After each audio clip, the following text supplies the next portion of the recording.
Yeah, man. So welcome back, 100 Proof Whitetails, doing the old countdown. We were just saying while we were muted up that we got to get a little bit different tunage going for the countdown music for everything. So we're experimenting with things. We're playing around a little bit, dude, and that's what we're trying to do, is bring a better product, and working on, actually also in the works. This is the other thing, that when we were making our show notes and I was answering phone calls because I've been running around busier than chicken with my head cut off the last couple of days trying to get stuff done. Potentially some show sponsors coming for products for giveaway, stuff like that. Nice. So stay tuned for more details with that. So we're not just keep net lossing off of our hat deals and stuff like that and hoodies. Gotta start somewhere. Got to start somewhere, dude. But we're gaining some traction. A couple things like food plot seed have been thrown out there, archery products. There's a couple things in the works we're working on. Finally out some fine details. But like always, guys, we appreciate you tuning in, subscribing to the channel, dropping likes and comments, letting us know, and just joining in the conversation, and letting us know where you are tuning in from, and we'll get this rolling. Want to go through, I guess, upcoming dates first, and then we can hit all of. Nate did a bang-up job coming up with all these topics for tonight. I think he did a bang-up job, dude. I think we got some informative topics tonight. 100%. We might have borrowed them from another outdoor research, which we'll give our credit where credit's due. We gotta figure out and do our research on things. Absolutely. New York Outdoor Sportsman. Love their magazine. I picked up a few of these topics, and I do enjoy reading quite a few of their articles in there. Yeah, and it's some of the stuff we'll dive into and talk about too with our experience with it. Yeah, another New York Outdoor News is a great resource and of information for environmental stuff going on around the state. Yeah, what's going on, what's new. Upcoming stuff, which is cool. Helps us keep track of what's coming up with stuff too, with events and everything like that. So yeah, I think we can start with a couple upcoming stuff, I guess, for us. You gonna jump on the upcoming shows? I think upcoming shows and stuff like that's a good place to start with it. So you roll with that. Yeah, so just gonna touch on a few housekeeping things with that. March 27th. We are going live with Cartel Custom Calls at their new shop. Nate's got to double check if he can make it there that day, but I'll be there. And we're shooting for a 6 o'clock start because I got to take the show on the road. And that way, we're going to say 6 to 7-ish. That way, if I got any technical difficulties or whatever, we can maybe iron them out. Tentatively, April 3rd, doing another episode with Mike Vienna on New York Upstate Sportsman's. He's got a Facebook page, and everybody enjoyed the episode we did last time with Mike in his barn. We'll see. That one might flex a day or two based on schedules. He's been a good supporter of ours. Yep, but we got some other on his site, some other scheduling stuff, so we might have to tweak that one a little bit. April 10th is tentatively the part 2 show with my dad for the food plots and that kind of part 2 episode. So if you enjoyed part 1, part 2 will be coming in an upcoming week or two. Got a lot of good feedback from that. Episode. A lot of feedback coming in from that episode. So a lot of people were talking about that episode at the Runnings thing. Which is this past Sunday. Which is the Saturday. And then April 17th is an Asterix road show, but you guys will have to tune in to see where we're going to be shooting the road show from, because that one's a surprise. So, but I guess we could talk about the Runnings thing and how that made out for us. Big shout out to Northeast Big Buck for having us. Yeah, and our buddy Andy Hall. He's a big part of what they do over there, and I think it went well.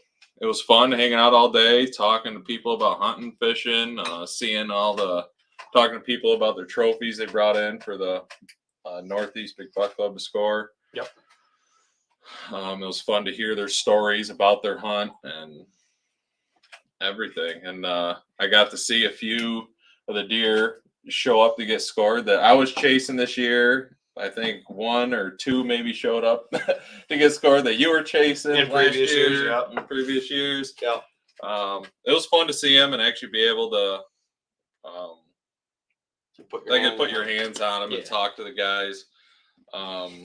So I'd like to say congratulations to Eric and Mr. Klee on their trophies this year. They were beautiful bucks. Yep. And then one of our neighboring people that hunts a neighboring property next to ours, Dan Albright, he brought in one of the Three Stooges, which, you know, Curly's up here. He brought in Larry, and then Mo obviously got shot 2 years ago when Larry got shot, but he got back from the taxidermist. And so it's official. Curly was the lowest scoring out of all the Three Stooges. I'd say Larry, he looked like he scored pretty good. What did he go? He went 129, I think, just under 130.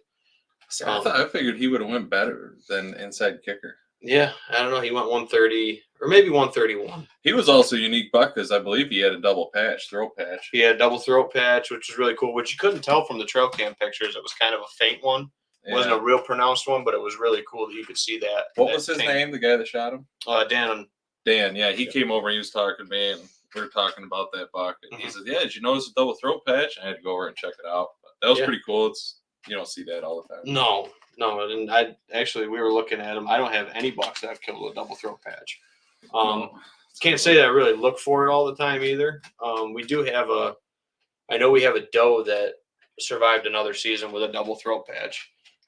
I've seen doe with them. Yeah. Bucks, though, obviously bucks are a little more. Right. But yeah, the runnings event was great. I think we ended up scoring just short of 30 heads, maybe. With the ones that I brought in, we had over the 30. total number was like 36. It was, but I brought 6 that I had scored.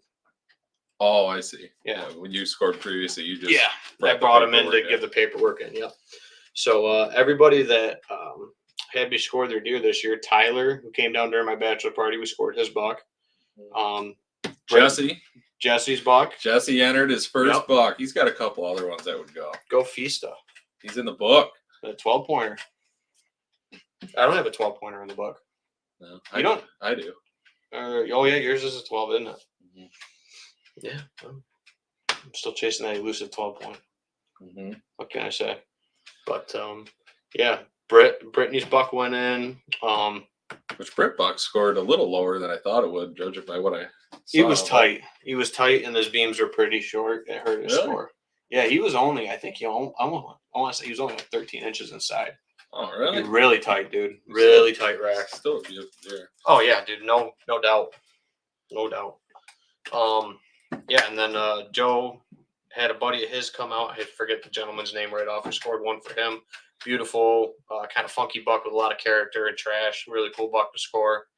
And then one of Billy Harvey's, I believe it's his uncle that I scored at one of the Shed Fests a couple years ago. I finally found his paperwork, so I apologize I didn't get your paperwork in sooner. But it's going in the book now, so you're all good. We got you entered. It just got stuffed in the back of my folder, my scoring folder, and I'm going through score sheets trying to find one at the show, and I'm like, oh, I said, Tim. His name's Tim. Tim, I'm like, there's Tim's score sheet. I was kind of wondering where this went. I was going to give him his money back at the apologize for the Shed delay, Fest, so apologize for that. So, but yeah, but I think that kind of catches us up on the housekeeping with that. Oh, we got to do our giveaway. So we only had 2 entries at the running thing because if you've ever terrible. If you've ever been in a Lowe's or a Runnings or one of these stores that's older construction, I guess we'll call them, there is no cell service. So we have our QR code set up. Runnings was similar to Lowe's, Walmart. Dead zoned out. Like, it was very spotty in there. Yep. So, but 2 entries did go through. Yep. On our, what is that, a QR code? Yep, the QR code. We had, is it Tim Dimitri? Was that Tyler? Tyler, sorry. Yeah, Tim's the guy who's bucket scored. Tyler Dimitri, and then we had Caleb Jensen. Who he fired it right up, dude, and it worked like Caleb, he only had like a 10-second delay. He had guys standing there for a few minutes. They're like, it ain't working. Trying to get it pulled up. So we're going to flip a coin for it. So if you guys can let us know, first comment that comes in is going to be heads. So drop a comment in and let us know whose heads. Is it Caleb or is it Tyler? And then we'll flip it. That way the viewers get to decide who's who.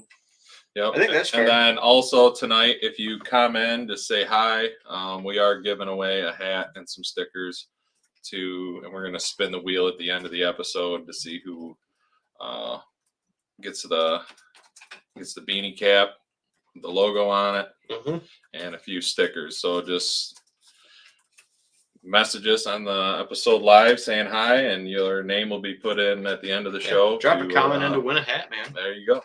I think that's pretty simple. Let me see. You can't post comments to some destinations. Let me double check, make sure nobody's commenting on one of the other pages. That would be awkward. If not, we'll just do what? Caleb heads? We can do Caleb heads. What do you think? Oh, Samantha's tuning in. Samantha, what's Caleb want? Yeah. Heads or tails? Yeah, heads or tails. Or Tyler, if you're tuning in. Yeah. Heads or tails? Yeah, absolutely. What do you want? Yeah, let me privacy public. Who's the first one that went through? Tim Davis is entered to win a hat. Says, hey Ben, hey Nate. Hey Timmy, thanks for tuning in. You want me to write these names down, or are you going to plug them in as I'm we going go? to plug them in on the wheel of names as we go. But yeah, as Ben's getting that put together, a little reminder: Youth Turkey Hunt is April 20th through the 21st. So if you a little reminder of the dates there.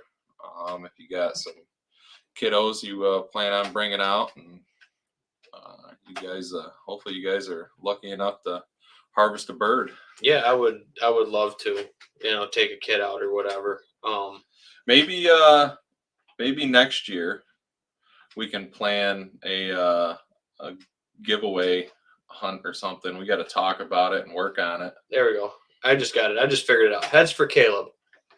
Heads for Caleb. Everybody's comments coming in at once. I fixed it. The privacy thing, that glitchy thing it does with the privacy, if it's not set for public, the comments won't come through.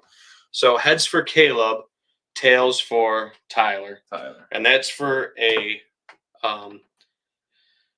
thing of our barrel-aged maple syrup that's comes in bourbon maple syrup. Yep. So bourbon was in the barrel. We dumped the bourbon out, and then we maple syrup it, and then we rinse and repeat the process basically. Caleb's big pancake guy. So big breakfast guy. So Caleb's going for the syrup and 3 sticker pack. And then if you guys drop a comment in tonight, you can drop a comment in to get a chance to win one of our hats. So flipping the coin. Oh, tails. Tyler got it. Tyler. So we'll get a hold of Tyler. We got his contact information. So, but we do have extra syrup, Caleb. So Nate's going to get a jar. He's going to do some ribs with it. I think we can save you a little bit for some syrup for the pancakes, man. If you're interested, just let us know. We'll get you one. Yep. So we got Sam comments in as well. I'm just going to put Sam Cole for Colgrove.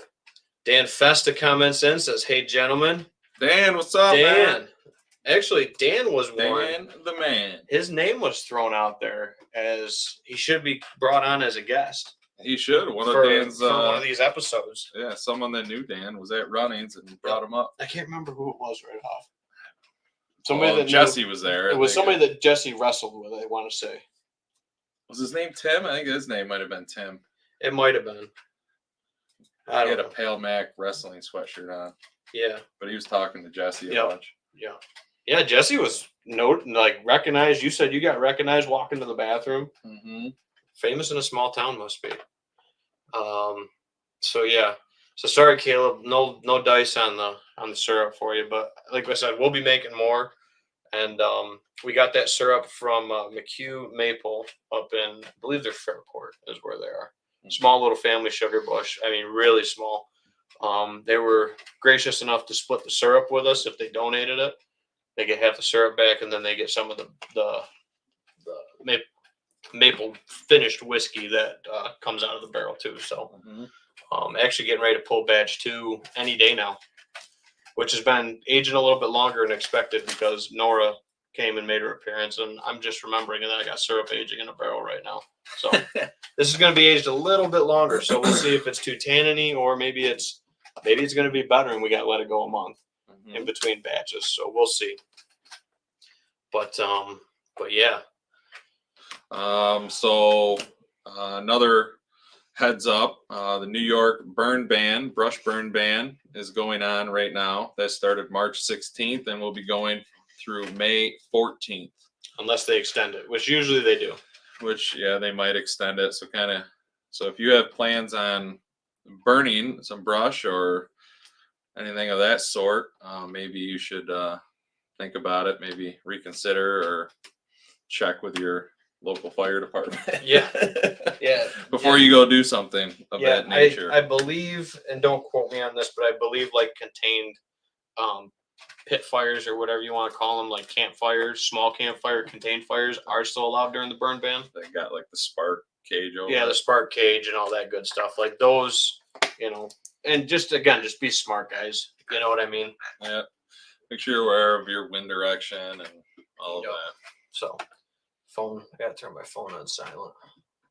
Sorry, guys. Unprofessional move right there.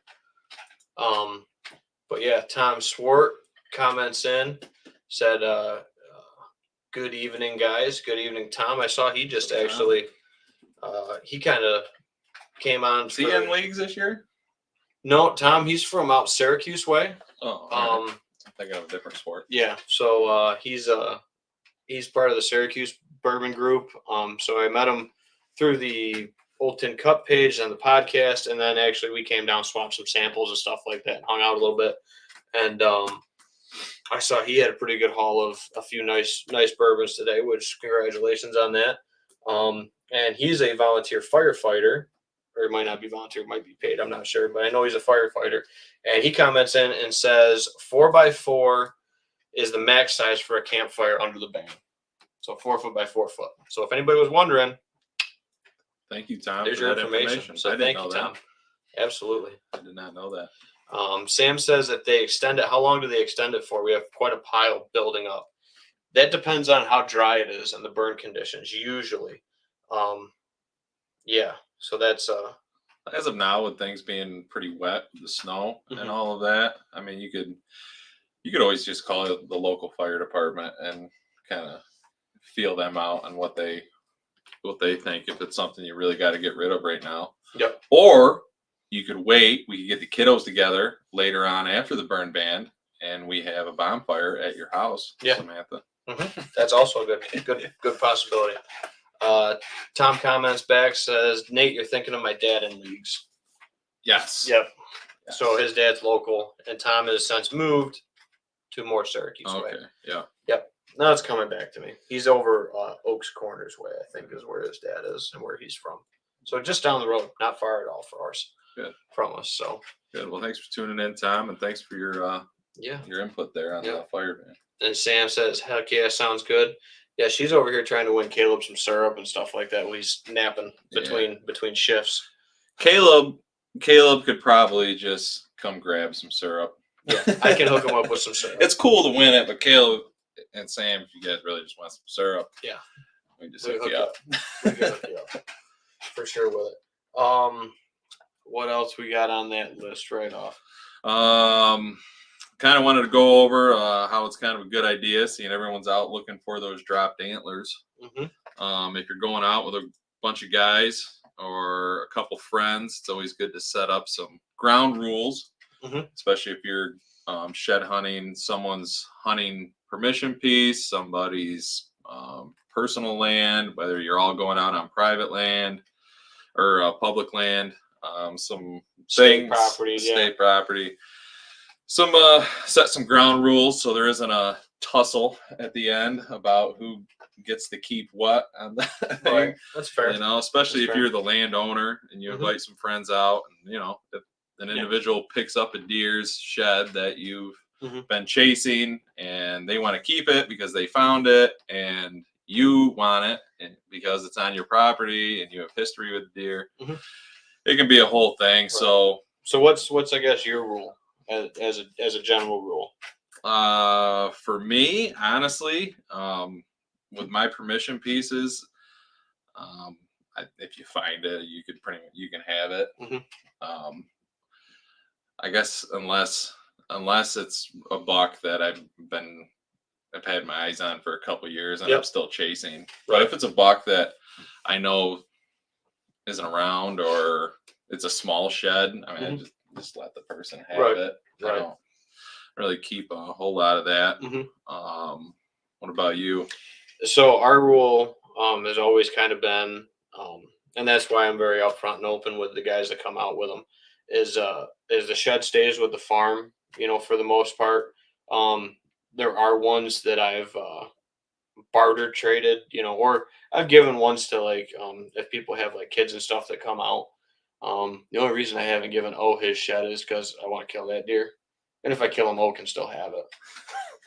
So Owen will probably end up with that nice antler anyway, dude, just because he's got plenty of antlers. But I gotta keep it safe until I kill him.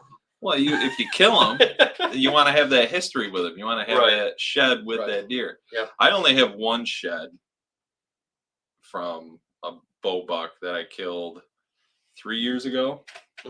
I killed him when he was 4, and I have his 3-year-old. It's his I believe his right side. Right side, yeah. But that's the only one that I've ever matched up. And you didn't figure that out until after you killed him. He got looking at the shed. And I was like, wait a minute. And actually where I shot him was 100 yards from where I found the shed. Yeah. So and sometimes it works out like that, dude. But yeah, that's kind of been our rule of thumb. And that's how I am when I go or get invited to go to people's, is I always give it to the permission grantor, I guess you'll call it. Same thing. There's been pieces I shed hunt, even without like the property owner, and they go back to the property owner, and that's kind of been discussed ahead of time. What's kind of weird is if you have a conversation and then you change your mind on the conversation based on the size of the antler. That's where people start going like, come on, man. Like you gave me fair rein. I went and picked up like 8-10 antlers, and then you're like, oh, actually, I got to have all those. Yeah. After I was very clear that, you can let me run it. I'll tell you what I find. They're like, oh, you can keep them until you find some nice bone, and then they're like, well, wait a minute, we need those. And here's a scenario that I've actually run into, and you were with me. The landowner was not with us. They said you and me could go out there and shed hunt. And then we showed, and he said we could keep whatever we found. He didn't care. Yeah. Then he saw what we found and the amount we found. Yeah. Then all of a sudden the tune changed because we're not allowed to hunt the property. He hunts the property. Yeah. We just got permission on a local piece to shed hunt. Just to walk through it and try and look for some sheds. And he saw what we found. We showed him. That's the exact piece I'm talking about. And the individual said that he wanted all the sheds. So him being the landowner, well, he gave you that one dead head, the one that was all chewed up and old. He's like, you can keep that one. I kept the shed. I didn't give it back to him. I'm just not gonna go back and shed hunt it again. It was like a little like. I found that one really nice heavy side off that one. That was a cool one. 6-point side. And then Bear found that one gnarly one with the big spike on the one side. We had to give all those back. But anyway. But those are some ground rules. Obviously don't go where you're not allowed. You know, don't trespass. Try not to jump lines. That gets you in trouble. Because you can still get a trespass ticket even if you're not hunting. And then, if a friend of yours is gracious enough to show you, let's say, a spot that they frequently shed hunt every year, or you get invited, and then you decide, like, instead go out there without him after he showed you. It's kind of like showing someone your fishing spot, and then you go and fish in there, and they're there fishing your spot. Yep, it's just kind of an unwritten rule. It's kind of an unwritten rule. You probably just shouldn't do that. That's going to cause problems in your friendship. Yeah, and actually it was funny that I had a guy that I've shed hunted with before, actually a neighbor of mine. He asked me if I wanted to go to a spot. It was actually a piece of public ground. He asked if I wanted to go shed hunting with him, or if I was out shed hunting and wanted to go look at this piece or whatever. And I said, no, I got stuff going on with the kid or whatever. I appreciate the offer. And he was saying, he's like, well, I can wait, or whatever. And that's kind of the unwritten thing like you're talking about. And it's like, no, dude, it's a public piece. I appreciate that. But, having that conversation and that dialogue, instead of just like, spot jumping or whatever you want to call it. Yeah. That really goes a long way. And that's how you get invited back to go, Dude, I love that. That's my favorite thing when you got a few guys out there with you, and then you hear like a guy a couple, rows away from you or whatever. You hear that, got one, or got it. Oh, dude. Yeah.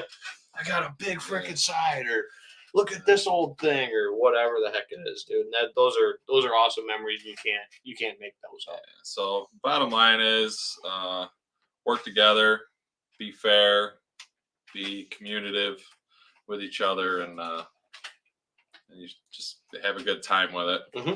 Just try and avoid the conflict that and then again, dude, bring your water. Another thing that I like to do too is hydrated. Drop the Onyx pins for where you're finding sheds. That way, if it's a spot that you're going to be able to go back to, hopefully the next year, it's maybe a historical spot where you can find antlers in upcoming years. That's a good key thing to remember. Also, so you don't get lost if you're on a big piece of public that you might not be familiar with, or even a piece of permission that you're on that you might not be that familiar with, get turned around, or you start walking it, and believe it or not, dude, you could turn right around, think you're walking a completely different line, and you look down your Onyx, you're like, oh shoot, dude, I'm walking the same ridge, or I'm looking at my boot tracks. Yeah. Be aware of your north, south, east, west. Yep. That just helps you and cover more ground effectively. Be careful who you show your pin drops to, because Jim, he showed me all of his spots where he finds all this shit. Showed me all his pins. So Jim, I know where you find all your sheds now. I'm gonna be checking them out. No, I'm just kidding. But no, actually, I turned him onto a spot today. I won't tell him where, but I know he's going for that big pop prize or whatever for the Shed Fest with the Pertinier guys. And that's, he's already got like 20 something sheds. Yeah, but they put on a lot of miles, dude. Him and the kids and stuff. And you talk about a lot of miles. When you find someone that has found 20 sheds, and they said, yeah, it averages out about one shed every 5 miles. Yeah, 3 to 5. 3 if it's a lot of deer in that area. 5 if it's if you're going, all right, 15 of those sheds is a shed every 5 miles. 5 times 15, you're like putting 75 miles on for 15 sheds, man. So for that pile, he's got probably over 100 boot miles. He's putting the work in. Yeah, putting the time on it. Yeah, miles for piles is what I've kind of always said with it. You do have to get out there and beat ground. You got to be there where they are. That's what Jim said too. Miles for piles. And you gotta do some homework. Woodsmanship. We talk about that a lot on the show. Reading sign and knowing where deer are for different reasons for that time of the year, whether it's food or cover or a combination of both, or pressure, dude. Pressure is huge when it comes to finding deer sheds. If you have somebody that's on a property, really, really after deer season, it starts pushing deer off of food sources and out of bedding areas specifically, or gets in there early. Sometimes you can push them right off and they haven't shed yet. So that's another thing to keep in mind with the shed hunting thing is timing. Well, timing, that's where your cameras could come into play, especially if you plan on going in there and doing some habitat work, hinge cutting, clear cutting, food plot work. If you go in there and you do that stuff prior to antlers dropping and your timing's off, you're going to push those deer off of your property, and they're probably going to drop their antlers off on someone else's. Right. But if that's the only time you got to get your work done, it is what it is. So if you want to try and find sheds on your property, but also get your habitat work done and, before the foliage starts growing and everything, things really start greening up, it's harder to see things. That's where cameras are a great tool, where you go out there and be like, oh, okay, that buck's lost half his rack. Okay, there's 3 bucks on camera that have little knobs on their head. All right, looks like majority of the bucks are shed out. Yep. Now's the time for me to go in there and shed hunt it or start doing my work. Right. So, you can balance it out. Or, like I said, if you're like me and your time's limited and the ground's open. What do you want? You want to find sheds, or do you want to get your work done? And you can get your scouting done. Season. Yeah. Scouting's huge. And, once you got kids and stuff like that, I'm learning it firsthand right now. You've been dealing with it for over a year now. Everything. The time is hard to come by. More and more limited, obviously, with the kids and stuff like that. So, that's a nice thing with with what we got planned tentatively. And of course, it's the 1 week that winter decides to show back up. But tentatively, we were going to hit it hard this weekend and try to knock out the whole farm with a bunch of the crew that comes out every year to shed hunt. But now you got weather. But now we got weather and maybe some snow of inches. If we get like a light dusting, kind of like we had this morning, I think we'll be okay. Maybe we start with some of the areas that are going to be eastern exposure, get that sun, burn them off quick, stuff like that. The only thing that, and you guys are going to probably, this is going to bring up a funny shed hunting story of mine and Nate's, but we're going to lay off the fields because my wife still can't kind of, get around all that great yet after, her having a baby. That's where I like the shed hunt. Ben sends me through all the briars and all the thickest stuff. And then if I get out of line, he's yelling at me. Throwing shit at 30 you. yards. Throwing shit at you. Yeah. and then we find nothing. Then he's got Owen on his back. Got my own son yelling at me. 30 yards. Keep your line. And then I take my wife out and we find like 4 or 5 in the one field in 2 minutes. I'll go out, walk through all these briars, spend 3 hours out there, not find anything. He brings his wife out there, walks the fields. They find like 4 in 5 minutes. Yeah, it just happened to be. I didn't do it on purpose. I promise you. And who knows? Maybe they were staged. Maybe they were staged. I don't know. But, you allowing Owen to walk over there and grab that one shed was was payment enough. Absolutely. By the way, he went viral. Oh yeah, he's got like all almost 3,000 views. It's like holy shit. Yeah. So kids and deer. Catching up on a couple of topics and comments that people have sent in. Festa says, "I'll take a hat." So Jesse, we will enter your name on the wheel, the spinning wheel of names. Can't just give that away, but we do have. What do we got? 2 left. 2 left. 2 left for sale. The rest have been spoken for or sold. So if you don't win, if you do really want a hat, there are 2 left. Yep. The rest of them have sold. What are we doing? $20 or 25 shipped? Yes. Mm-hmm. Yes. So, and CJ's is going out tomorrow. CJ's is all packaged up, ready to go in the mail. Yep. And then we got to package up Derek's to go out to Idaho. And was it Keith? The other ones? Derek and Kaylee, him and his wife, and then my cousin Christina is going to come pick theirs up. Okay. Keith already got his. Yep, Keith picked his up. Yep. So yeah, Jesse, we'll enter you. Mike comments in, Michael John. If I need rules beforehand, I'm not going. We have a code. If Ben finds one side of a buck and then I find a match, I'm giving Ben the match outside of that. What you find is yours. That's everybody's got their own kind of rule with it. Mm-hmm. But as long as you're just up front, with it and everything like that, that's kind of a cool code or whatever. Especially if you're hunting, shed hunting like public land or something like that, or permission ground with somebody, a hunting partner or something like that. That would make more sense for sure. And then, dude, there's been times after season that I've given, sheds back to people and stuff like that they've picked up. Because I do, dude. I have a whole big box over there. But what I want to make sure is like that deer, I don't have like history with that deer consecutively because it can put that whole picture together. Like when I killed St. Patrick and I was able to put like side by side sets together. I know Jake found one of those sides. I found 3 of the 4, but Jake found one of the sides that made him a match that other year. And then, there's been a couple other ones that I found one and, a buddy's found the other. Hacksaws was like that. I'm trying to think of other ones like that. Baby 10 was like that. Yeah, there's been, or 8 ball rather was like that. Yeah, there's been a couple of them, dude. Yeah, you got quite a few matches. And then I've offered them to neighbors, like the neighbor that killed Mo.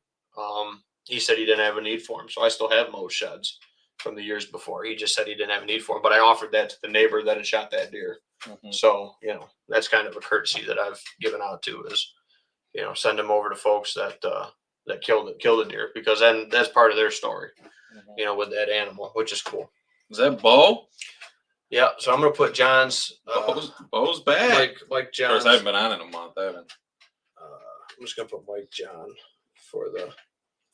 for the name. Trying to keep all these names straight, make sure we got them all. But yeah, Mike, definitely I like that comment and the rule you got with that. That's a cool rule for sure. Never heard that one actually. Bo says, how many people do you think are going to take advantage of printing out multiple carcass tags this year in New York? So that's another good topic that hasn't been brought up yet. Is the fact that I guess we're going back to paper tags now. We're done with the laminated stuff. So we touched on it a little bit. We've touched on it a little bit. The big thing is just keeping your tags dry. And, a lot of people are worried about the printing. I mean, each tag has a number. Mm-hmm. If you are someone that reuses your tags or shoots more deer than what you're allotted legally, you're not calling your tags in anyways. Right. Each tag individually has its own specific number. Mm-hmm. And once that number is called in, it's not a valid tag. It's not a valid tag anymore. Yeah. So if the outlaw, in my opinion, there, Bo, the outlaws are going to be outlaws, and the people that are trying to do things fair and play the game by the rules, it's not going to be a problem for them. Right.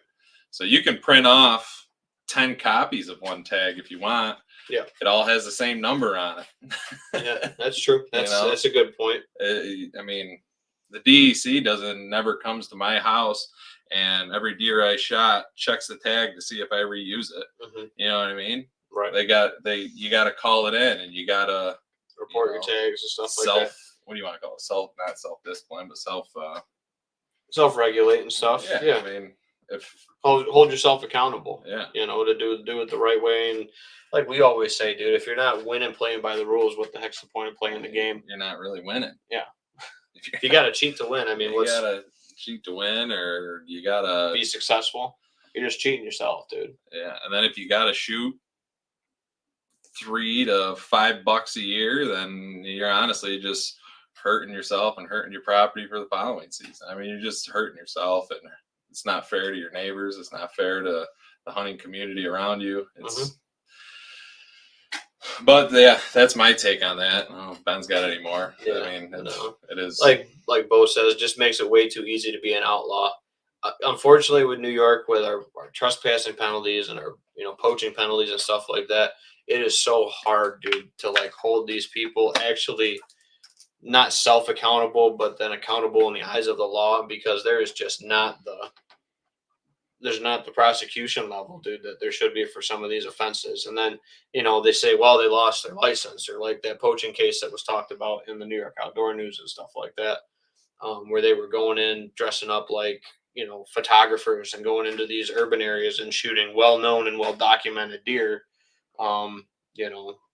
Those things, like they lost their license and paid a couple $1,000 of a fine. I think it was like $2,000 or something, not even. Probably got the deer. Their racks taken. And the racks taken, and they got their licenses taken. But if they're going through that much trouble, you don't think that there's going to be more issues. I think that the civil penalty should be higher, and not just like your loss of license, because technically they're not even legally hunting in the first place. So what makes you think they're going to legally operate once they get their license back? And it's not like New York funds our DEC like they do the state troopers. Like, how many DEC officers are there per region of stuff? Per region. Like, even if they just put DEC officers, just for specific seasons, I see more DEC officers around our area during April, during trout season. I think just because they can pinpoint where the people are going to be. They're going to be at these specific spots or specific bodies of water. Checking on and stuff, yeah. When it comes to hunting, I mean, there's such a vast area people could be, and it's just it's difficult to really manage that. Yeah. And New York doesn't really put a whole lot of effort. Yeah, and there's not the penalties for it, dude, to hold the people accountable. Like, you get a higher penalty for throwing a freaking cup out of your car than you do for shooting a deer. Yeah. And that's saying a lot. Yeah. It's morals, what it's disrespectful to the animals. I agree. Yep, to not pursue them in a sporting or ethical, legal way, 100%. You know, it's not fair to them. I mean, anybody can go out and shoot a deer with a spotlight. Mm-hmm. I mean, anybody doesn't mean you're skilled by any means, but. And then what do you do with it? Mm-hmm. I mean, even if you did do that, and there's no fun in it after you. And now you got to just keep the rack in your basement or your garage, and you can't really share it with anybody or enjoy it. Yeah. So what what's the point? What's the purpose of that camaraderie side of it? It's kind of a selfish act, really. Yeah, 100%. Overall. Very selfish. I agree with that. My mom comments this as Dad says hi. So Mom and Dad are tuning in tonight. Thank you. Yeah, we got done doing a little bit of scheming and planning, me and Dad did tonight. So we'll probably talk about some of that in upcoming episodes. Mike comments back in, says a lot of slob hunters out there, unfortunately. Yeah, just, people that don't care about, the resource and stuff like that, just kind of looking out for themselves, dude, and making it harder for other people, for sure. This is a good comment. Comments, and again, Mike does. It says, Massachusetts, I've been printing my own tags for 5 years now. However, it's illegal to have more than one copy on your person. So that's something that I would like to see New York enforce with the new. Maybe they have. I haven't completely read up on. Yeah, I don't think there's been a whole lot. I don't intend on carrying more than one copy. So yeah, I don't see the reason to, other than, I don't know. I'm assuming it's going to print out the same. And that's kind of my thought on it, dude, is why they get to feel like they change colors every year. If the DEC officer's checking your tag, he's not going to look at the color of your tag to check it. He's going to check your number and check the year on it. Doc number. Your doc number. You got your doc number. Yep. And everything like that. Make sure you have this year's valid. The number tags. you got to fill out at the processor. So I can't believe that New York State can't buy a warehouse full of yellow tag paper, to have for the next 20 years of hunters, where they have to have this big debacle right before season where they're like, we can't get our new paper colors. So that's why we had to use old paper. And now it's, well, you guys can print your own and self-regulate yourself. And it's like, it's eventually all just going to become digital. I think it is. You're going to log onto that app. You're going to have to fill out your digital tag and submit it. And I know there's a lot of states that do that. Currently, I forget. I think people have said Ohio is digital reporting. Or maybe one of the Midwest states. I can't remember if it's Ohio or not. I like the states that do the sticker tag where you wrap it around there and they stick together. Yeah, for the antler and stuff like that, where you wrap it around the leg for a doe or whatever. Yeah, I like that. I can't remember. I think that one's Iowa. I don't know how many times I fill out my tag and I'm sitting there looking for a zip tie, or I'm digging around in my truck for one of my wife's hair ties to attach the tag to the or you're deer. trying to poke a hole in that tarsal gland to throw a tag in it. Because I find a piece of electric wire to wrap the tag around because I didn't wrap it around about 10 times. Forgot to throw the zip ties in my pack. I wrapped one around an antler with a ratchet strap end, just to bind it to it, just to keep it there. Just to keep it there before. So, I mean, there's ways you can get ingenuitive with it. But yeah, most of the time it's just a little bread twist tie if you can twist tie. Get it on as us as Americans. Twist ties, you buy your loaf of bread, you get a twist tie. And then you throw the twist tie out and you spin the bread and you just tuck it underneath and you put it in your cupboard. Just take the twist tie, put it in a little jar on your counter, and then you go. You got your tag thing. Yep. I mean, that's not going around a big antler, but usually I'll put that through their tarsal and then give it a couple twists and then tags on the tarsal. And that's usually where my tag is on my deer. Now is it? So what's the law on where your tag is supposed to be on the carcass? Like if it's a buck, is it supposed to be on the antler, or can it be pretty much anywhere? Can it be on the leg? Can it be in the ear? Can it be on the antler? I believe it's. And then doe, I believe it's ear or leg, is how I've always seen it done. But is there an actual law saying there's actually a specific spot you're supposed to put your tag on a buck or a doe, a carcass? Yeah, it just says carcass. So I'm assuming it just goes on wherever you can get it on there. That's a good question. And if I've seen people put tags everywhere. Yeah, right. Yeah. So, and I mean, if you've ever gone to like a processor, typically they're putting a punch tag into the hind quarter with a tag gun. Yeah. And they're tagging that because the tag stays with the carcass. That's usually after they skin it. Which actually, technically, your tag is supposed to stay in the fridge with that deer until that deer is gone. So it's usually at your on my house. That is. Yeah, it's usually on my pack of tenderloins in my fridge. Yeah. Or back straps is what usually I tape it to. Yeah. That way I can, and I keep stuff, in different, areas with it, but I have all my tags. But that's usually how I fasten it. But typically the tag has to stay with it. And then if you're taking like your head to a taxidermist, you need to have your dock number or photo proof of that tag, so the taxidermist can have your dock number to attach it to that mount that you're doing or whatever. Mm-hmm. And I always recommend to folks take a picture of your tag if you are, left in the processor or are in the process of taking your rack somewhere to show friends or something like that. I would always recommend having your dock number for that rack, just in case there is something that ever gets fishy with it. It's lost at Yep. the processor, or you Mhm. lose it, or Absolutely. something like that. Yep. So Dad says a thing is a tape tag on the freezer door for what deer are in the freezer at that time. Mhm. That's a good tip. Definitely a good tip. And then we label them so we know when to rotate meat out, like when we harvested the deer, what it was, buck, doe, where we got it, Doe 1, doe Yep. 2. with a Sharpie or whatever, October doe or whatever. And that helps you keep meat in good rotation, and you don't let stuff get a couple years old either. Or if it is getting to be 3 years old, 4 years old, maybe pull it out and use it for like jerky sticks or something like that, because it could get a little dry, could a little freezer burn maybe. But that's definitely a good tip on the freezer door tag display. Yeah. What else did we have? I know we had something that I was reading up on today in the New York State the outdoor news. Yep. Something that the DEC does for the kids. I know a lot of people get their kids involved in summer camps and different things like that.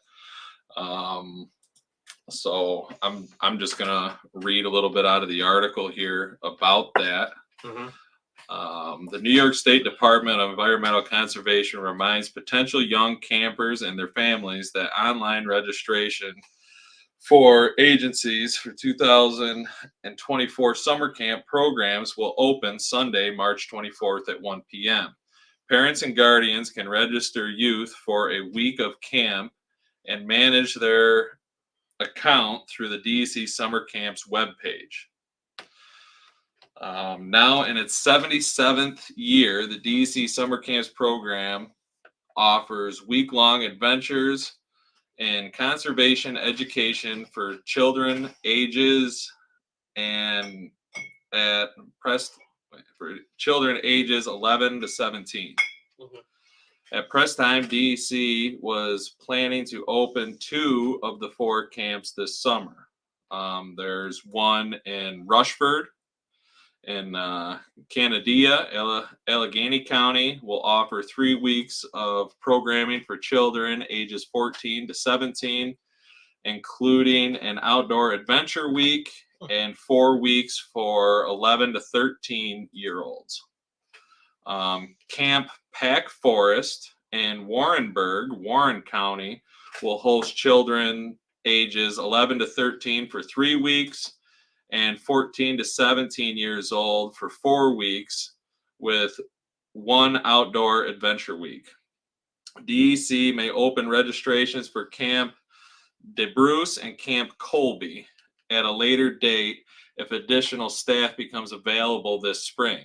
DEC is now hiring directors, counselors, lifeguards, cooks for the 2024 season. Visit dec.newyork.gov/things to do summer/camp/education camp employment. Campers are limited to 1 week of camp registration. If spots are available after May 24th, campers will be allowed to sign up for additional weeks. A schedule of camp weeks is available on the DEC website, dcnewyork.gov.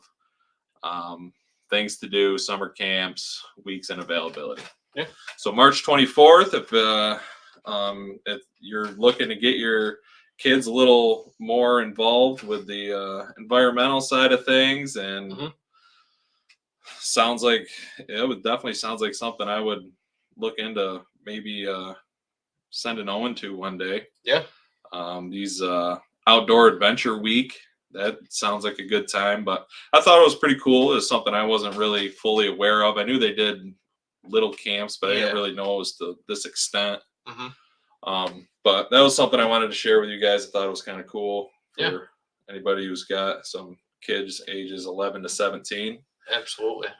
Get them a little more involved and some experience. Get them outdoors off of the Xbox and PlayStation and Nintendo Switch, and get their hands dirty. For sure. And I'm definitely, I know like the Audubon Center in Savannah does youth camps too as well. I don't know if they're still doing them, but I know that they've done youth camps in the past. So there's a lot of public areas that you could start searching for and looking for some of these, day camps or, week-long, kind of camp things and stuff like that.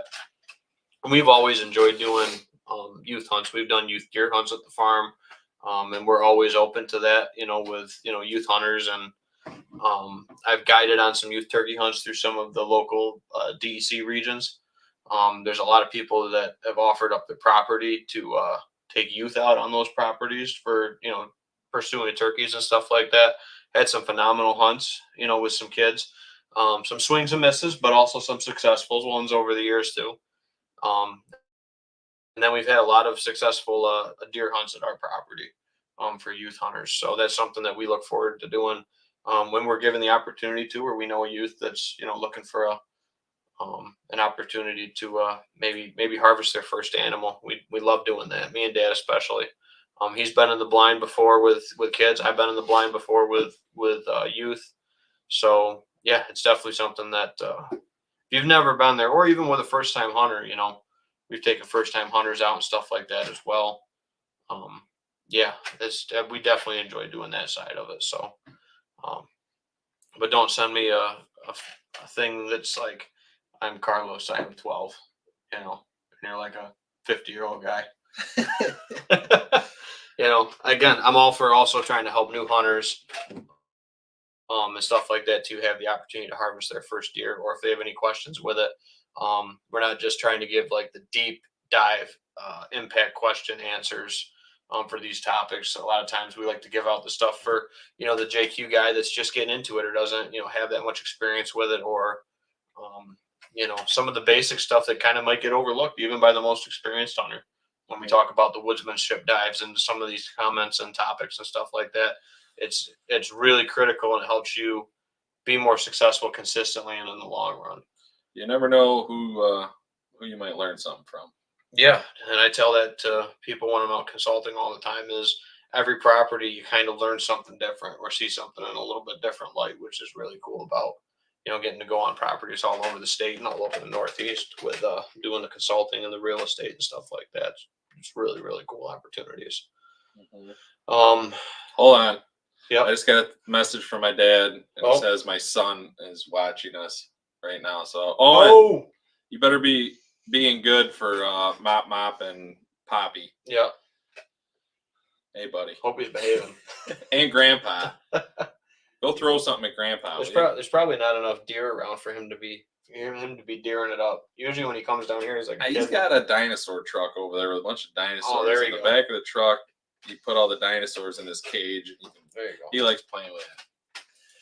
So, but what are we running on time? About 54 minutes. Right, so we got a couple more minutes. So the one last thing that we had here, we got a little chart we want to bring up. This was something also out of the New York Outdoor News. Something we wanted to ask you guys and see what your thoughts were. Is what do you think is the reason for the improvement of hunter safety over the past 60 years? And as you can see on the chart, it kind of explains all of the incidences that have, the quantity of instances that have happened in that from decade, 1960 to present. Yeah, the 2020s, which is crazy to think we're in the 2020s. The one thing that I see looking at this graph is we're kind of on pace only 3 years into it, which I know we had hunter-related shooting incidences. Um, we had a really high number. Was it 2 years ago? I think I want to say. Yeah. We had a really high record year, I believe. And if you look at the graph, the 2020s are actually they're the lowest right now, but we're only 3 years into the 2020s. So I think it could outpace the 2010s. I believe that even with the instances that we heard about this year and that happened, I think this was actually the safest on record. It was the safest on record year, even with right. But I mean, what do you think may be a contributor to that? I'm gonna go with the elephant that in the room that maybe nobody's talking about, and is just lack of hunter numbers as a whole. Okay. I think it's because of declining hunter numbers. There's less instances because there's less people in the woods, and kind of as a direct correlation with that is like hunter access to properties and stuff like that. There's not so much big party hunts anymore. Yep, everything's more private. Yep. I think those are my two, I guess, main driving things with it. What's your thoughts on it? I did think of that. Another one of my thoughts were the advancements in equipment, technology. Yep. Obviously, the safety harnesses, the amount of information and input there are out there that is available to the general hunter on safe ways to do things and safe equipment. I think legal reasons. Yep. I think that also touches into what you say, why there's less hunting numbers. Liabilities are a big reason why, you can't just get 15 guys together and go tromp through an entire block of woods. Yep. Because like you used to in the 70s, because that block of woods has 10 different owners involved in it. Or used and abused over the years, and nobody's allowed to be in there. Or there was conflicts or an accident that happened.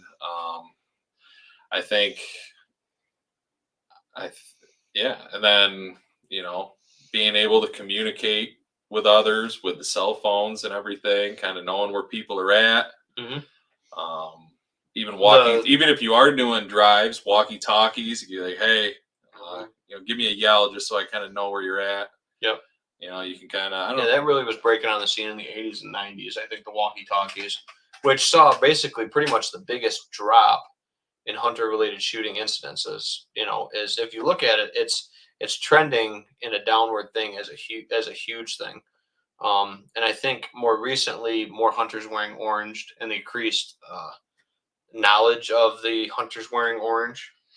And also, I guess this is kind of also adds into it. It's kind of like there's a ton of different things that play into it, but also people maybe being a little bit more picky on what they're shooting for deer. They're not just dropping maybe the first deer. There is a record number of younger deer getting passed for a chance at an older age class deer too. So that's going to also make you think or look at it a little bit more critically.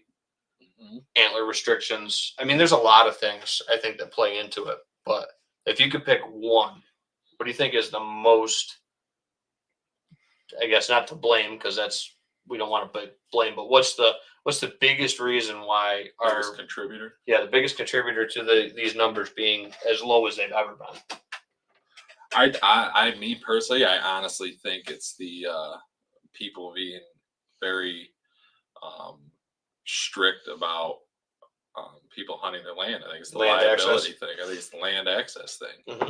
I see that. And limiting the number of people you allow to hunt your property. By doing that, those individuals will most likely communicate with each other, being like, hey, I'm going to go sit here, where it's back in the 70s, there was no cell phones. Right.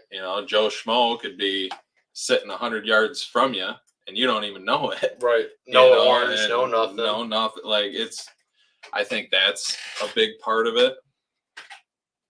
With the safety aspect. But that's kind of where. I think I honestly I started it off with the number of hunters, but I think it's more the changing mindset for hunters. I think is the biggest thing. The fact that it's not as much more of the brown is down mentality. There is still some of that, obviously, and I don't think that will ever go away. And the people that obviously hunt to fill the freezer, but in some areas, not all, there is some of the better deer numbers we've seen in a while. And it's as not a big of a need, and I think it's going to end up being more of a need for food need for people because of the cost of groceries and other things like that. I think there's going to be an increased push for wild game for people to go out there and hunt. So we'll see how that kind of affects these two numbers going forward. And the change in hunter safety being remote now primarily, and not having hands-on. The not having hands-on education with handling firearms is one thing that I am very much against, though, with the new hunter safety format. Mm-hmm. And I'll voice my opinion on that with it for sure. That I'll stand on that soapbox and say that you should be taught how to handle a gun, because you can log on right now, and if my wife or whatever never handled a gun, you could go past your hunter safety course, never have handled or shot a firearm, and you can go out to the woods the day after you pass the course and try to pursue game if it's in season. Mm-hmm. And that to me is like, what? Yeah. Yep. But no, I think that's a good illustration, and I definitely think it's moving in the right direction. And maybe it's for the wrong reasons, but decreased numbers, decreased access, but less incidences is definitely a plus, I think. Mm-hmm. Yeah, there's definitely. I mean, I personally feel pros and cons to why it is the way it is. Yeah. So had a bunch of comments coming on this, so I definitely want to hit them. So we'll jump them right over the top of the screen, so you're gonna get a little bit cut off on the data. But Charlie Randall says, "I'm so glad that you guys mentor new hunters. Wish I had somebody to mentor me when I was younger. I still learn a lot from your shows. Thank you." Yeah, Charlie, appreciate the comment in, and appreciate that. Yeah, and then again, like if anybody has questions on any of the topics, even if it's something we're not talking about, drop a comment in, and we'll get to it during the show. And if for whatever reason we don't get to it during the show, we usually take notes. We usually take notes about comments that, and maybe in the next episode or a couple episodes, we'll bring it up. We are aware of your comments. Just sometimes we get overwhelmed with stuff, and we're not always able to get to everybody. Yep. Or if you get a comment in after the video drops, like on the video, we'll try to touch on that next episode and say, hey, people were asking about this. Or if you shoot us a message, we can throw that right into the next show format too. Yep. So yeah. Charlie says, do you think that opening up the season to rifles made a difference? Rifles versus shotguns for shooting related instances. The data shows no. Yeah, I mean, it all comes down to being a responsible hunter, and with a shotgun, you're going back to like doing drives, slinging a little lead. A rifle is just as dangerous on a drive. If you have a semi-automatic 30-06 and a deer goes screaming by you and you bang 6 rounds off at it, it's the same as banging 5 rounds of your 12 gauge or 20 gauge and you're just slinging lead. And I think that's where a lot of hunters getting caught up in the moment, maybe not thinking completely, and while they're doing certain styles of hunting, which I'm not saying these styles are wrong in any way. I'm just saying, because I do drives, but we are very communicative on our drive. We communicate very well on our drives. We lay out a plan. Yep. We pull up Onyx, which is a great tool, and we point out on Onyx where our sitters are going to be and how everything lays out. I don't think rifle and shotgun, I don't think that's made any difference in the safety side of things. I would say maybe because you're putting better glass on it in case you are taking a, let's just say, above 100-yard shot that you might not have been shooting with a pumpkin slug, because then not even red dots, but like iron sights with a 100-yard gun, you might be still slinging lead at a deer at 125, but with the scope, you can really dial it up on them at 125. The accuracy aspect of it yes, helps. Definitely helps. But that doesn't mean that you shouldn't be taking into consideration your trajectory of your bullet. Like me and Dad talked about last show, him having to pass D because he was skylined. You know, with a rifle or with a shotgun, he was still skylined. Like you can't take that shot. You didn't have that rule number 1 of know your target there and beyond. There was no hillside to shoot into. It was shooting into. Yep, you were shooting down. You were shooting up. Yep, he was shooting from the ground too. You know, so that makes a difference as well, because that trajectory is just increased in angle. So, yeah, I don't see it. I'd be curious for the data of shooting instances versus deaths. I don't know, but dude, it's so. And to touch on what you were saying a little bit with the shotgun shooting at something 125 yards out versus putting glass on it. I mean, it definitely gives you a better view of your target putting glass on it, but you also, I know a lot of people that hunt with scopes on their shotguns, but it's doing your due diligence. Like I've said, or we've talked before about spending time with your rifle, your bow, your shotgun, and putting the time in to get to know where that gun's shooting. How, you know, if you plan on taking a 150-yard shot with your 20 gauge, I know it, dude. Oh yeah, I know my gun can do it. I've killed a deer at 130 yards with my shotgun, but I've practiced. Yeah, I took my gun to the range, I set it up, and I shot at that 150 mark to see where my bullets were landing. Right. And, you know, I did my due diligence to get my gun set up and give myself the knowledge of how that gun shoots at that kind of range. Right. Right. Now we're talking about ammo. Want to give a shout out to Gerald. Yeah, it was great to meet him. Yeah. He stopped by the runnings. We met him and we were just talking ammo, and I got thinking about it. He dialed us up some 6.5 for you and 270 custom loads for me that I can't wait to throw through the rifle and see what they do on some deer. Yeah, and he does, if anybody's interested, he does a little blog, I believe, for the Newark Rod and Gun Club. Yep. If you can find him on Facebook, and he puts all his blogs right on there. Yep. You can read he has a lot of good content on reloading ammo and reloading, hunting tips, lots of different very things. knowledgeable about that stuff. Yep. And he worked with my mom at Newark Hospital for a bunch of years, so that's how we had, mutual connections or whatever. And my aunt actually kind of put us in contact with him, and he started tuning into the show. So, Jerry, if you're listening, thank you, and we really appreciate it. And, Gerald, whichever one you prefer to go by. Yeah.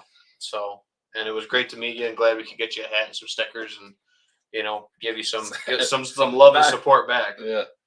It's not the equivalent of ammo, but just a small thank you. Yeah, absolutely. We should probably plan a day to meet up with him and go down to the range and just throw a few rounds down range. Yeah, actually, I gotta talk to him about 357 ammo, because those rounds that I run out of that 357 of mine, those partition golds, they don't make them anymore. The ones that I've shot like St. Patrick with and those does, I only got about a box left of those old school partition golds. You'd be the guy to talk to. I think if we can mimic that round, dude, and I want to try. I got a bunch of ammo for it. I want to try them. I'd like to take a few more deer with the handgun this year and try it. But yeah, just playing with some ammo and some loads going forward. Mike says fewer hunters out there, more people wearing orange, more guys hunting from stands, all contribute.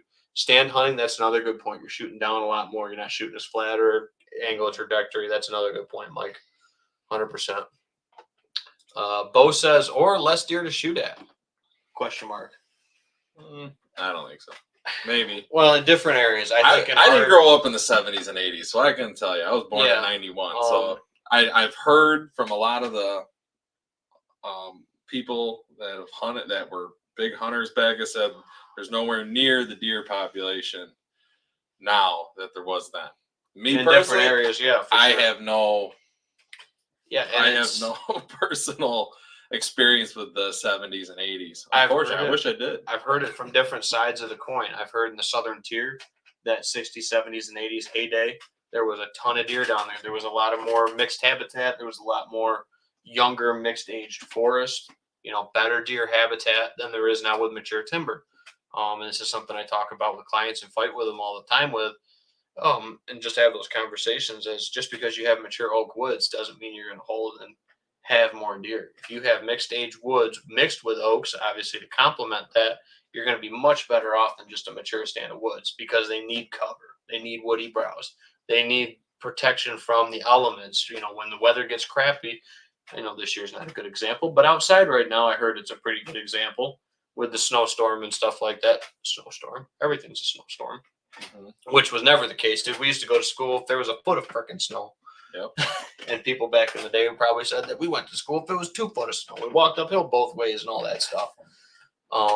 But yeah, I think that deer numbers, I think deer numbers and deer quality has gone up in our region in my years of hunting, probably. Finger Lakes. Yeah, in my 15 years of hunting, the Finger Lakes, I would say 15 years has progressively gotten better. Numbers, I think, have stabilized in some areas. Obviously, completely boomed in others, but it's very much region specific and like neighborhood specific, for both of those, quality and for quantity of animals. And kind of looking critically at why. Maybe it's the number of hunters, maybe it's loss of habitat. There's a bunch of things that play into it, dude. It's not apples and oranges to be counting with it. But I don't know if it's less deer to shoot at necessarily. Some areas I could see that. If your woods is just maturing out, and quick illustration, if your typical woods is providing 50 pounds of food per acre for whitetails versus a timbered area that's producing 1,000 pounds of food per acre for whitetails, how many acres does it take to have a deer at 50 pounds an acre versus 1,000 pounds an acre?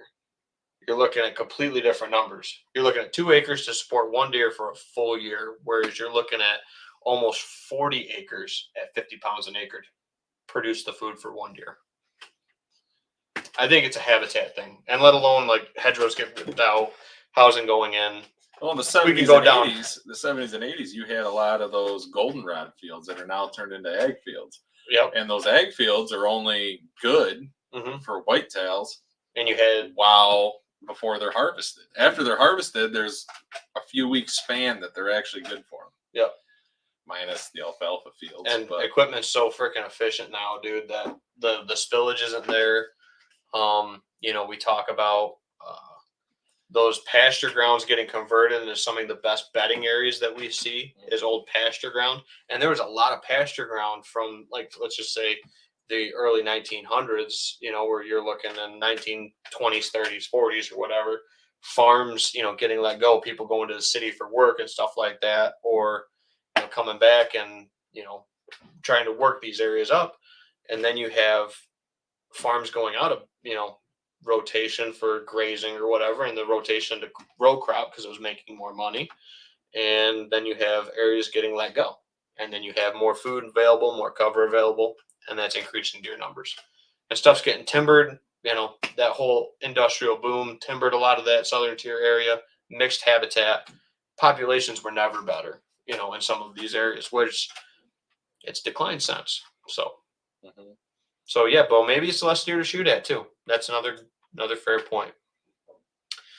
Dave says, want to make sure we get Dave in on the thing. So this is last call for comments. I just want to make sure we get David Todd in on the entry for the hat. And if you're watching right now and you haven't commented in tonight, get a comment in to get a chance to win one of our hats. We do still have 2 others available. So if you are interested, get a hold of us. After that, we're going to probably do a bulk order if we get enough feedback from them, stuff like that. But we got what we get, 15, 20? Got 20 of them. 20. So our 20 are basically gone at this point. They'll probably be gone by the end of the week. Yeah. At this rate. So I want to hit Dave's comment though. I have yet to wound a deer with my rifle. Can't say the same for my shotgun days. Well, that's just part of the game. Wounded deer. I mean, you hunt. I think you're a better shot now, Dave. maybe you're a better shot. maturity as a hunter. I mean, understanding when to shoot an animal, mhm. you know, not taking those or not rushing your shot so much. The more you hunt, the more you have experience being around the animals in the woods, Mhm. your composure is gets better. Yeah, there's a lot of factors that come into that, but I will say that rifles, are consistently more accurate Mhm. than a shotgun.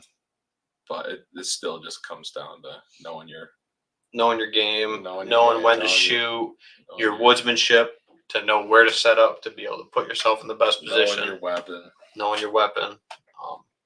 But yeah, well, I think that's a great place. We're a little over that 1 hour mark, about an hour 15. But we want to definitely get the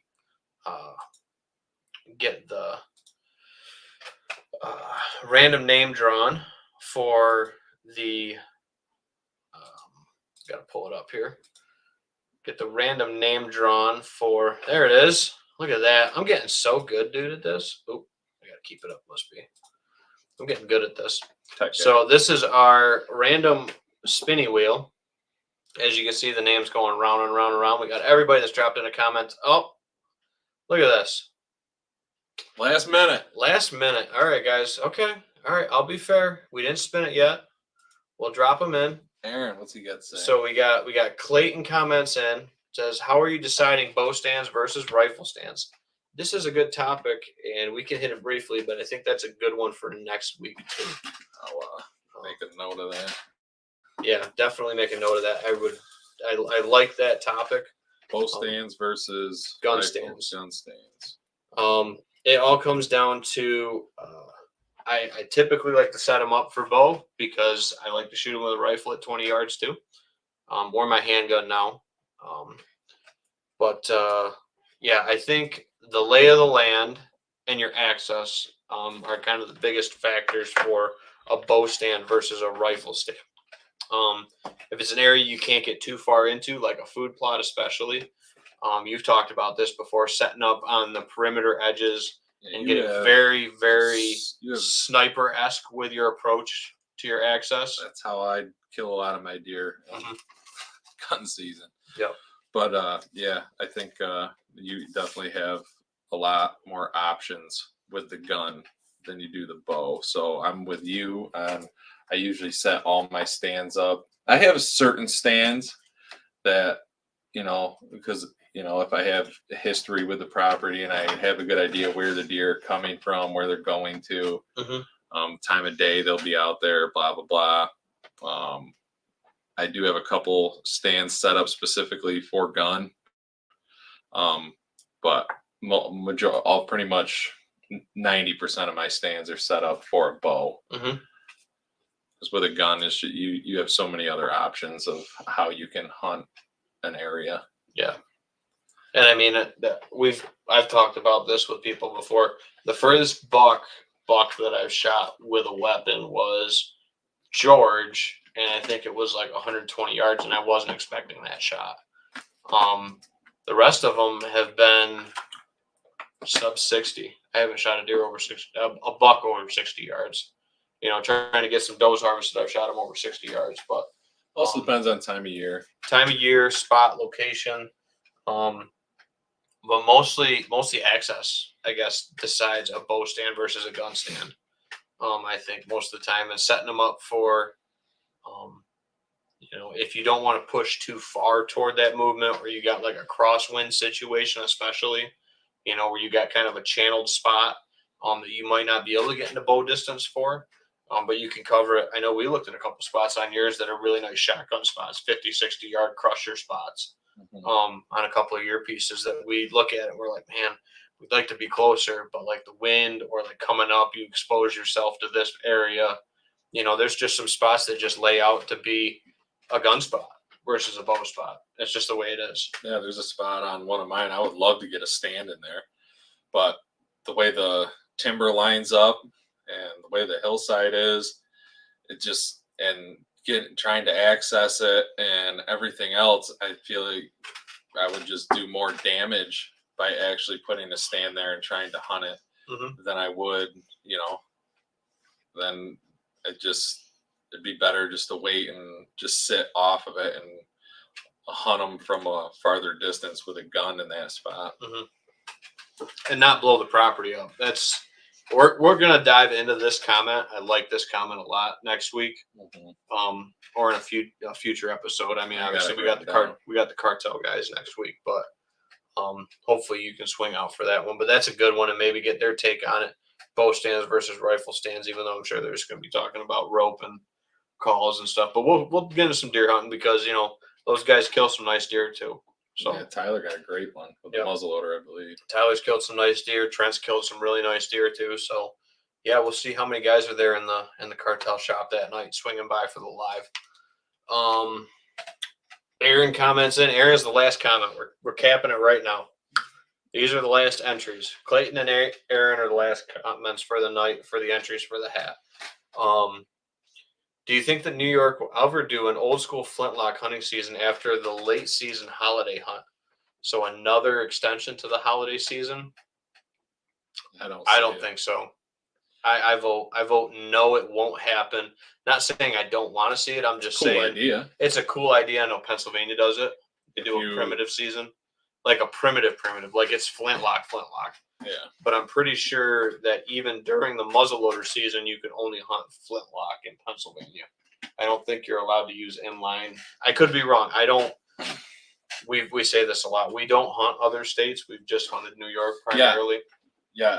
Yeah.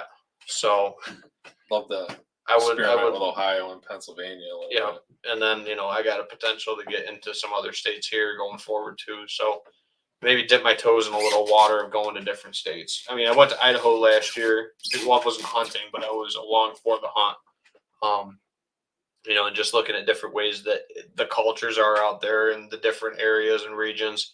It's really cool where you're like talking to locals and they're like, oh, you guys can do that. Or like, no, you can't do that. I don't think it's going to happen. I think the season's getting plenty drawn out or whatever as it is. I think it's 3 months. It's really getting to that teetering point where your return on investment for it isn't going to get you much more. The only way I could see him doing that is if you had to buy another license or permission, which I'm kind of surprised they haven't done with the holiday hunt yet. Maybe they will going forward. You have to buy another $10 tag or something. Don't that last 10 days. So we'll see. Hopefully they don't. Yeah, I mean, you've done really well in the holiday season. You killed that nice one in the holiday. Yeah, I got day after Christmas. Got a buck on the wall from the day after Christmas. But ever since then, I think I've killed a deer in the holiday season. The doe I shot with the muzzleloader this year was the holiday season, I believe. Yep. For sure. And then we'll just throw Bo's comment up here. He's already entered to win the hat, but he's like, no, not another season. Is that you talking, Bo, or is that your wife? Yeah. No, but so we're gonna do the name draw. Let me get this up on the full screen so you guys can see this. So you guys can see the full name or the full list of names. Everybody that's commented in tonight, thank you all so much. And we're going to give it the real-time spin. Here we go. 3, 2, 1. So this is for the free hat. And, ooh, Jeff. He was one of the first comments. I think he said hat me. So maybe that was the lucky comment was the hat me. So scroll back up. Let me see if I can do this. Dan, Jeff. Boom. Jeff says hat me, and we hat you. There you go, Jeff. Congratulations. So I'll catch up with Jeff. Like I said, we got some other stuff in the works. What's he got, a moose on there? Yeah, he was up in Alaska, shot a nice moose. But yeah, we got some stuff coming up. Hopefully some new sponsors to announce for the show, for giveaways, product stuff like that. We'll be doing some more giveaways. We got a bunch of syrup and bourbon that's coming out of these barrels and stuff like that we want to give away, obviously, to our 21 and over viewers, and then some hunting products along the way as well going forward with it. So But thank you guys for all the support. Like always, we say, if you would love to, we really appreciate subscribing to the channel. That way you get notified whenever we're live, whenever we put out new content. We're on all the major podcast platforms that we know of. And then, yeah, we just love to hear your comments and your questions, the positive and even the negative. We love talking hunting, especially deer, but all hunting. Turkey's fishing. coming up, man. Yeah, we gotta here next month. We'll dive a little more into the turkey stuff. Yeah, I'm sure the cartel guys next week will be talking turkey. Mike Vienna's a big turkey hunter. Yeah, turkey stuff content will be rolling in here in the next weeks. Yeah, going into that May time frame. Yeah, absolutely. So a little before youth season. So, yeah. Anything else, Nader? I'm good. Good. All right. Thank you all for tuning in. We'll catch y'all next time, wherever we're doing the show from. 100 Proof Whitetails. Take care, guys. Yep. Thanks.